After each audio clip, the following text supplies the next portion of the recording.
The wagon jolted violently over the rocky terrain as Sarah clutched the wooden sideboard with trembling fingers. Her husband Thomas sat rigid beside the driver, his jaw set in that familiar angry line she had come to dread over the past 3 months of their journey west. The late afternoon sun beat down mercilessly on the canvas cover above them, and dust swirled through the air like vengeful spirits.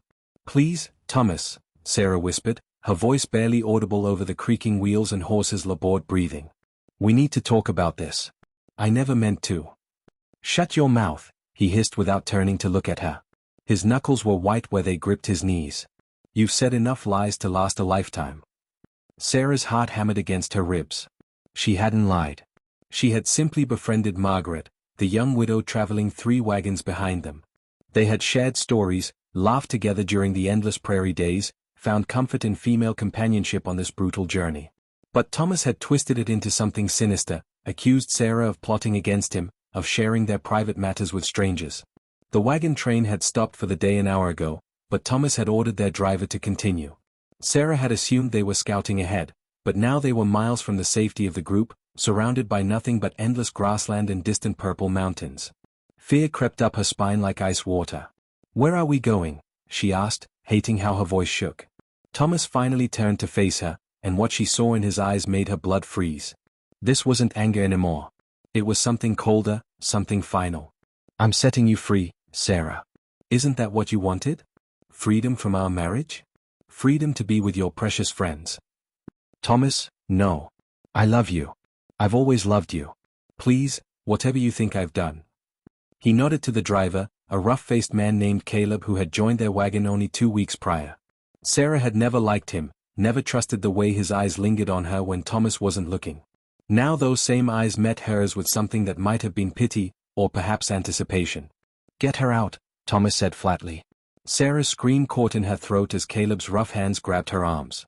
She fought, kicking and clawing, but he was too strong. Thomas sat motionless, watching with dead eyes as she struggled. The wagon didn't even slow down.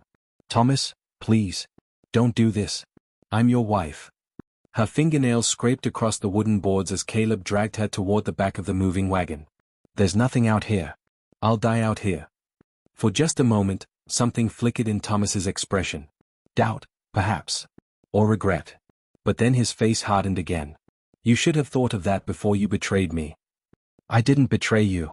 Thomas, please, I'm begging you." But her pleas fell on deaf ears. Caleb hauled her to the edge of the wagon bed, and Sarah grabbed desperately at anything she could reach, the canvas, a rope, a loose board. Her fingers found purchase on a leather strap, and she held on with every ounce of strength she possessed. "Let go," Caleb growled, prying at her fingers. "No. No, please. Thomas." The strap broke. Time seemed to slow as Sarah felt herself falling backward, the ground rushing up to meet her. She hit hard, her head cracking against something solid, and the world exploded into stars and pain. She rolled, tumbled, felt her dress tear and her skin scrape against rocks and hard earth. When she finally stopped moving, she lay gasping, staring up at the darkening sky. Her whole body screamed in agony. She tried to lift her head, to see the wagon, but white-hot pain lanced through her skull and she fell back with a cry. The sound of creaking wheels and horses' hooves grew fainter and fainter until there was nothing but silence. Sarah lay broken on the prairie, tears streaming down her dusty cheeks, watching the only life she had known disappear into the distance. Darkness crept in at the edges of her vision, and she couldn't tell if it was night falling or death coming to claim her.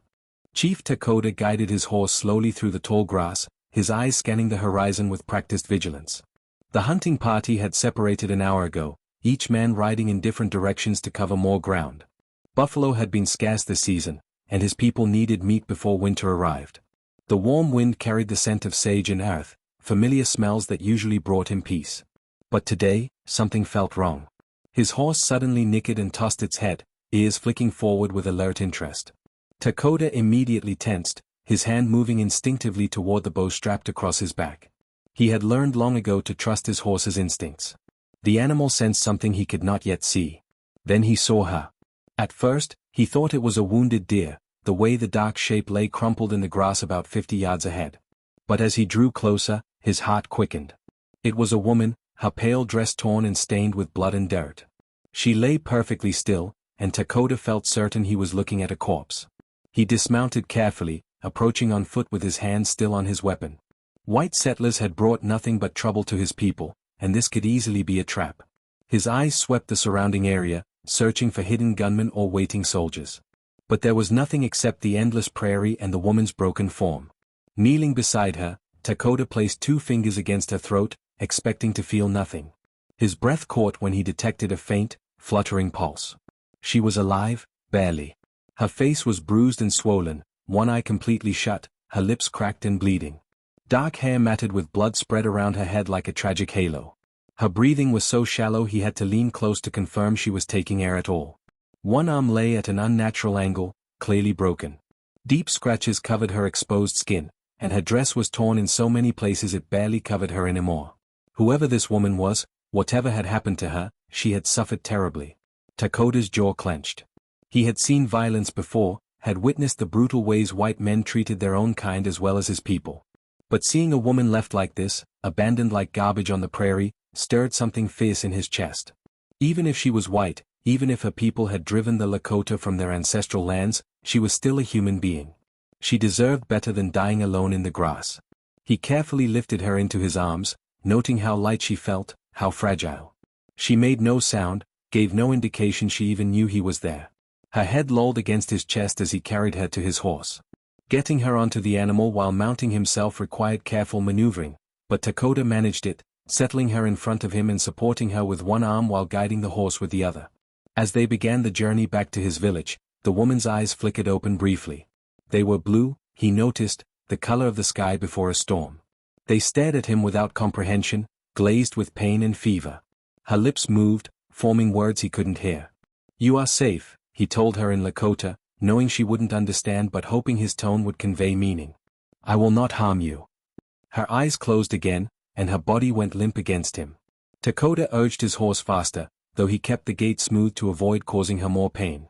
The sun was beginning its descent toward the western horizon, painting the sky in shades of orange and gold. Beautiful, but Takakota barely noticed. His mind raced with questions. Who was she? Where had she come from? And most importantly, what kind of monster would throw a woman from a moving wagon and leave her to die? Because that's what had happened. He was certain of it. The pattern of her injuries, the way she had been lying, the fresh wagon tracks he had spotted nearby, it all told a clear story of deliberate cruelty. As the familiar hills that marked the approach to his village came into view, Takakota felt the woman shiver despite the warm air. Shock, he realized. Her body was shutting down, trying to protect itself from trauma it couldn't process. He needed to get her to Winona, the village healer, immediately. The lookout spotted him first, calling out alerts. Within moments, people began emerging from their homes, curious about what their chief carried. Takakota rode straight to Winona's lodge, calling for her before he even dismounted. The old woman appeared, her weathered face creasing with concern when she saw the broken white woman in Takota's arms. "Inside, quickly," she commanded, holding the lodge flap open. Winona's lodge smelled of herbs and wood smoke, a combination that had always meant safety and healing to Takota's people. But as he carefully laid the unconscious woman on the buffalo hide that Winona indicated, he wondered if even the healer's considerable skills would be enough to save this broken stranger. "Leave us," Winona said, already moving to examine her patient. "Send Aita to help me. And Takakota, have your mother prepare broth. If this one lives through the night, she will need strength." Takakota hesitated at the entrance, looking back at the pale figure on the floor. Something about finding her, about holding her broken body against his chest during the ride home, had created an unexpected sense of responsibility. He wanted to stay, to ensure she survived, though he couldn't explain why a white woman's fate should matter to him. "Go," Winona repeated, more firmly. "You have done your part. Now let me do mine." For 3 days and 3 nights, Sarah drifted in a darkness deeper than any she had known. Sometimes she surfaced enough to feel pain, bright and sharp as lightning, shooting through her arm, her ribs, her head. Other times she heard voices speaking in a language that flowed like water over stones, musical and strange. Gentle hands touched her, washing away dirt and blood, applying cool cloths to her burning skin. In her delirium, she saw Thomas's face over and over, twisted with hatred and disgust. She heard the creak of the wagon wheels, felt herself falling, hitting the ground. She cried out, thrashing against invisible restraints, until those same gentle hands held her still and a woman's voice sang softly, words she didn't understand but that somehow soothed her tortured mind. On the fourth day, Sarah opened her eyes to dim light filtering through leather walls. She lay on something soft, covered with warm furs that smelled of smoke and earth. Her whole body ached with a deep, throbbing pain that made breathing difficult. When she tried to move her left arm, agony lanced through her and she gasped. "Be still," a voice said.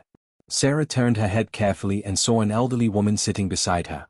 The woman's face was deeply lined, her long gray hair braided and adorned with small shells. Dark eyes regarded Sarah with an expression that was neither friendly nor hostile, simply assessing. Sarah's heart began to race as memory crashed over her. Thomas. The wagon. Being thrown. And then, nothing until now. Where was she? Who were these people? Terror clawed at her throat. Where am I?" she croaked, her voice barely functional.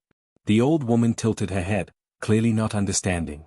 She said something in that flowing language Sarah had heard in her dreams, then reached for a clay bowl. She held it to Sarah's lips, and Sarah smelled something earthy and bitter. She tried to turn away, but the woman was insistent, speaking again in that incomprehensible tongue. Sarah took a small sip and nearly choked. The liquid was terrible, tasting of plants and ash. But the woman nodded approvingly and held the bowl steady until Sarah had swallowed several more mouthfuls. Within minutes, the sharp edges of Sarah's pain began to soften, and a drowsy warmth spread through her limbs. As her eyes grew heavy again, Sarah saw the leather flap that served as a door push open. A man entered, tall and broad-shouldered, with long black hair and strong features. He wore buckskin leggings and a shirt decorated with intricate beadwork. When his eyes met hers, Sarah felt a jolt of recognition. Those eyes. She had seen them before, looking down at her with concern. Had he been real, or part of her fever dreams? He knelt beside the old woman, speaking to her in low tones. The woman gestured to Sarah, explaining something. The man's gaze never left Sarah's face. "Who are you?" Sarah whispered, but the medicine was pulling her down into sleep again. The last thing she saw before darkness claimed her was the man's hand, reaching out to adjust the fur covering her shoulder with surprising gentleness. Then she knew nothing more. When consciousness returned again, it was different. Clearer. Sarah could think without the haze of fever clouding everything. The pain was still present but manageable. She realized her left arm was bound tightly against her chest, immobilizing it. Bandages wrapped around her ribs, making deep breathing uncomfortable but possible. Sunlight now streamed through gaps in the leather walls. The old woman was gone, but a younger woman sat nearby, working on what appeared to be beadwork.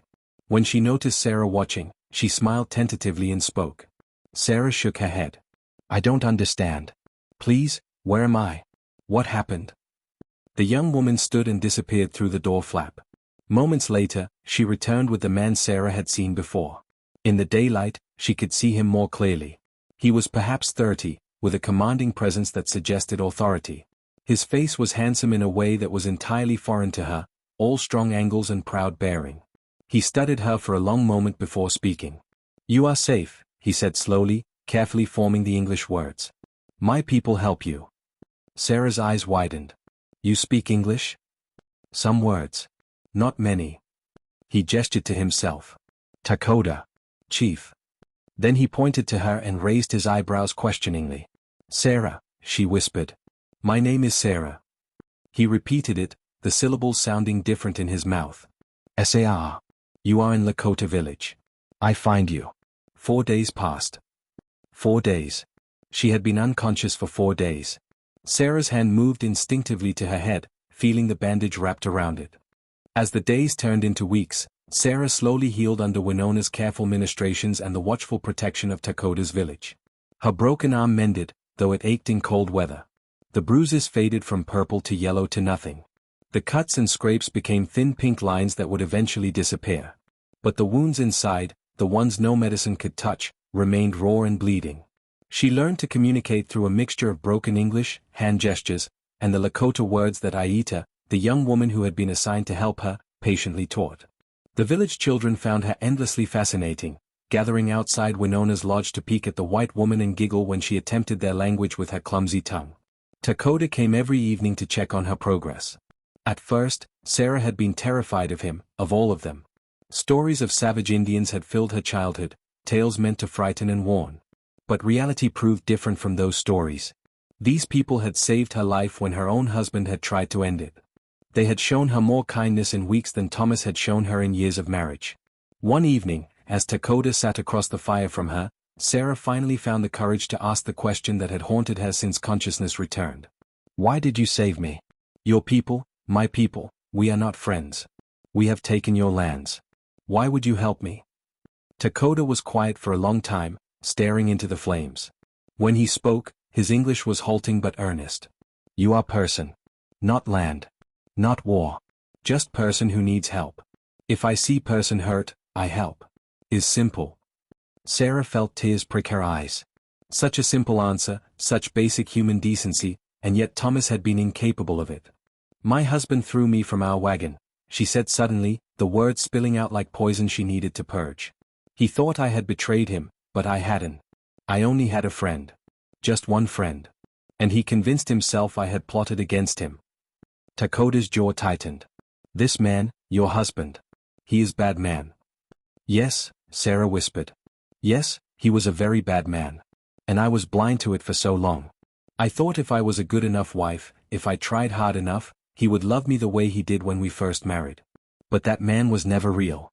It was always a mask. Over the following weeks, Sarah shared her story in fragments, each piece painful to voice. Takakota listened without judgment, his dark eyes reflecting the firelight and something else, something that made Sarah's heart beat faster. Understanding. Respect. And perhaps something more that neither of them was ready to name. She told him about growing up in Boston, about her father's debts that led to her arranged marriage to Thomas, a merchant's son with ambitions of Western expansion. She described the gradual transformation from courtship's kindness to marriage's cruelty, the way Thomas's temper had grown darker with each business failure, each setback on the trail west. He blamed me for everything, Sarah said one night, her voice barely above a whisper. If the weather was bad, it was my fault for not praying hard enough. If supplies ran low, I had been wasteful. If other men looked at me, I had invited it. Everything wrong in his life was somehow because of me. Takakota reached across the space between them and took her hand. The gesture was bold, crossing cultural boundaries neither fully understood, but Sarah didn't pull away. His palm was warm and calloused against hers, strong and steady in a way that made her feel anchored instead of trapped. Not your fault, he said firmly. Man who hurts woman is weak man. Has no honor. Sarah turned her hand over, lacing her fingers through his. In my world, a wife belongs to her husband. Like property. I had no rights, no voice. If I had returned to the wagon train, if someone had found me, they would have sent me back to him. That's the law. Not Lakota law, Takakota said. Lakota women choose their path. Choose their husband. If husband is bad, wife can leave. Take her belongings, her children. Man who cannot keep wife must face shame. The concept was so foreign, so revolutionary, that Sarah could barely comprehend it. A world where women had autonomy, where their value wasn't determined solely by their relationship to men. She had been raised to believe such ideas were savage, uncivilized. Yet here, in this village her people would call primitive, she had found more freedom and respect than she had ever known in Boston's grand houses or on the wagon train to supposed civilization. As autumn painted the prairie in golds and reds, Sarah began to realize she was facing a choice. Her body had healed enough that she could travel if she wished. Takakota had offered to escort her to the nearest fort, where she could rejoin white society. But the thought of returning to that world, of facing questions about her husband's fate, of being pitted as a widow or scorned as an abandoned wife, filled her with dread. More than that, she didn't want to leave. Here, she had found peace. She had found people who valued her for herself, not for what she could provide to a man. She had found purpose in helping Winona gather healing herbs, in learning to tan hides alongside the other women, in teaching the children English words while they taught her Lakota. And she had found Takakota. The man who had saved her life had become the man who made her believe life was worth living again. His quiet strength, his patient teaching, the way he looked at her like she was precious rather than property. All of it had awakened something in Sarah's heart she thought Thomas had killed.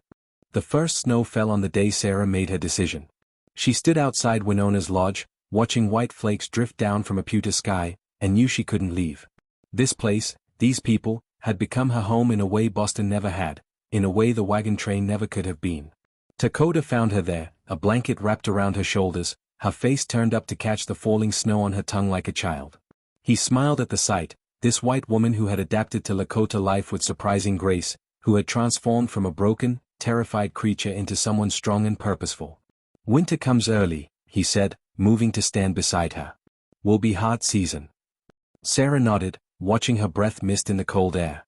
Takakota, I need to tell you something. I've decided. I don't want to go to the fort. I want to stay here. If your people will have me. He turned to face her fully, his expression unreadable. This is not easy life, Sarah. My people face many hardships. Soldiers push us from our lands. Buffalo grows scarce. White man's diseases kill our children. You choose hard path. I know, she said softly. But I choose it anyway. I choose freedom over safety. I choose truth over comfort. I choose. She paused, gathering her courage. I choose you, if you'll have me. For a moment, Takakota said nothing, and Sarah's heart plummeted. Had she misread everything? Had his kindness been merely duty, not affection? But then he reached out and cupped her face in his hands, his touch gentle despite his warrior strength. I choose you also, he said, his voice rough with emotion. From first moment I see you, broken in grass, something in my heart knows. You are meant to be here. Meant to be with me. He kissed her then, soft and careful, as snowflakes melted on their skin. Sarah felt something inside her chest break open, not with pain but with overwhelming relief. This was what love should feel like. Not control or possession, but partnership and respect. The village celebrated their union according to Lakota custom. Sarah wore a dress of soft deerskin that the women had made for her, decorated with intricate beadwork in patterns that told the story of her rescue and recovery. Takakota wore his finest clothing, his hair braided with eagle feathers that marked his status as chief. Winona performed the ceremony, binding their hands with a leather cord while speaking blessings in Lakota that Sarah now understood. The entire village bore witness, accepting her not as a white woman who had wandered into their midst, but as one of their own, the wife of their chief. That night, as Sarah lay beside Takakota in their lodge, listening to the wind howl outside and feeling the warmth of the fire on her skin, she thought about how strange life was. 6 months ago, she had been a different person, trapped in a marriage that was slowly killing her spirit, heading toward a future that held nothing but more of the same suffering. Thomas's cruelty had been meant to destroy her. Instead, it had freed her. Being thrown from that wagon had been the best thing that ever happened to her, though she would never have believed it in those first terrible moments of pain and abandonment. What you think about? Takakota asked, feeling her wakefulness beside him. I was thinking about fate, Sarah said. About how sometimes the worst moments of our lives lead us to the best ones. If Thomas hadn't thrown me away, I never would have found you. I never would have discovered who I really am. Takakota pulled her closer, his arm strong and protective around her waist. White people believe strange things. We believe everything happens in circle. No beginning, no end. Just circle of life, bringing us where we meant to be. Sarah smiled in the darkness. Then I'm exactly where I'm meant to be. The seasons turned, as they always did. Sarah learned to speak Lakota fluently, her accent marking her as someone who had come from outside but her heart proving she belonged within. She became known for her healing skills, learning from Winona and eventually taking over some of the elders' duties as age began to slow the old woman down. When her belly began to swell with child, the village women celebrated, bringing gifts and offering advice. Takakota touched her growing stomach with wonder, speaking to the baby in soft Lakota, telling stories of ancestors and promising protection. Sometimes, late at night, Sarah thought about the wagon train, about Margaret and the other women she had known briefly. She wondered if they had mourned her, if they had searched, if Thomas had faced any consequences for what he had done. But these thoughts came less and less frequently, fading like old scars that no longer hurt when pressed. She had been reborn here, in this place, with these people. Sarah of Boston was gone. Sarah of the Lakota had taken her place, and this new woman was stronger, wiser, and infinitely more free than the old one had ever been. When her daughter was born during the first thaw of spring, Sarah held the tiny, perfect being and wept with joy. Takakota named her Wakina, meaning there is beauty, because he said she was born from the beauty that had emerged from her mother's suffering. Years passed. More children came, sons and daughters who grew up speaking both Lakota and English, belonging to both worlds and neither, creating something new. Sarah's hair began to show threads of silver. Takota's face gained new lines, marking years of leadership and love. The world around them changed too. More settlers came west, bringing conflict and disease and endless hunger for land. The Lakota were pushed farther and farther from their traditional territories. Life grew harder, just as Takakota had warned it would be. But through it all, Sarah never regretted her choice. On difficult days, when food was scarce and the future looked grim, She would remember lying broken in the grass, waiting to die. She would remember gentle hands lifting her, caring for her, saving her. She would remember choosing love over fear, freedom over familiar misery. And she would look at Takakota, at their children, at the life they had built together from the ashes of her old existence, and know that being thrown from that wagon had not been her end. It had been her beginning.